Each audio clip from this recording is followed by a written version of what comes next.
ইনশাল্লাহ ভাই, বাকি নামাজের পরে বয়ান হইব। এই মুসল্লি হগলে ববি, নাইলে কিন্তু সানডে মানডে কলজ করে দিমু। তো যাই হোক, তার বয়ান শুনে তো সবাই ভয়ে বসে গেল যে মসজিদ থেকে আর নড়াচড়া যাবে না। তারপরে তাবলিগের যে 6টা বয়ান, এর মধ্যে প্রথম পয়েন্ট যেটা, সেটা হলো কালেমা। কালেমা হলো আমরা দু চোখে যা কিছু দেখি না দেখি সবই মাখলুক। এই কথাটা দেওয়া হলো মিশা সওদাগরকে, যে আপনি একটু আপনার মতো বুঝাই বলেন। তো মিশা সওদাগর তার মতো বুঝাই বলতেছে এইভাবে, আমরা দু চোখে যা কিছু দেখি আর না দেখি সব মাখলুক। মাখলুক কিছু করতে পারে না আল্লাহর হুকুম ছাড়া, আর আল্লাহ সব কিছু করতে পারে মাখলুক ছাড়া।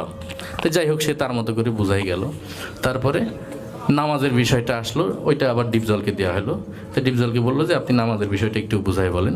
তো ডিপজল নামাজের বিষয়টা এইভাবে বুঝাই বললো, আল্লাহ রাসূল জ্যামতে জ্যামতে নামাজ পড়ছে, আর সাহাবিগো শিখাইছে অন্তেই নামাজ পড়তে হইব।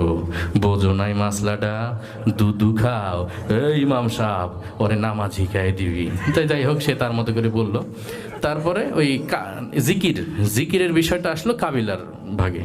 তাই কাবিলাকে বলে যে আপনি জিকিরের বিষয়টা একটু আপনার মতো করে বুঝাই বলেন। তাই কাবিলা জিকিরের বিষয়টা বুঝাইল, বললো এইভাবে, ওর হালতে মাওলা পাকে জিকির তোমার দিলের ভিতর টাস টাস করে বাজতে থাকবে। জিকির হইলে যদি তুমি কবরের ভিতর হান দাও তাহলে তো বাইসি গেলা, আর জিকির না হইলে কবরে হান দাইলে ফেরেশতারা তোমার 14 শিকির ভিতর হান দাই দেবে।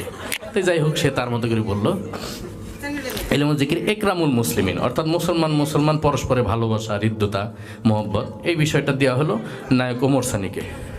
তাই নায়ক ওমর সানি তার মতো করে বুঝাই বলল এইভাবে, একজন মুসলমান আর একজন মুসলমানের দুঃখ কষ্ট ভাগাভাগি করে নেন না একরামুল মুসলিমিন। চৌধুরী সাহেব, আমরা গরিব হতে পারি, আপনার মতো বদ্দিন নই। আমি গত মাসেও 3 চিল্লা দিয়েছি। তাই যাই হোক, সে তার মতো করে বলল। তারপরে সহিনিয়ত, আমরা যা কিছু দিক করব একমাত্র আল্লাহকে রাজি খুশি করার জন্য করব। এই বিষয়টা দেওয়া হলো নায়ক মান্নাকে। তাই নায়ক মান্না তার মতো করে বলল,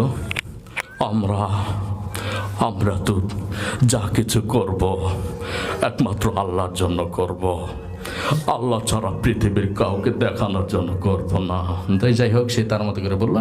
তারপর দাওয়াতে তাবলিগ, আল্লাহ দেওয়া যায়, আল্লাহ দেওয়া, মা আল্লাহ দেওয়া, সময় নিয়ে আল্লাহ রাস্তায় খরচ করা, এই বিষয়টা দিয়ে হলো নায়ক রুবেলকে। তাই নায়ক রুবেল বললো এইভাবে যে আল্লাহর দেওয়া যান, আল্লাহর দেওয়া মাল,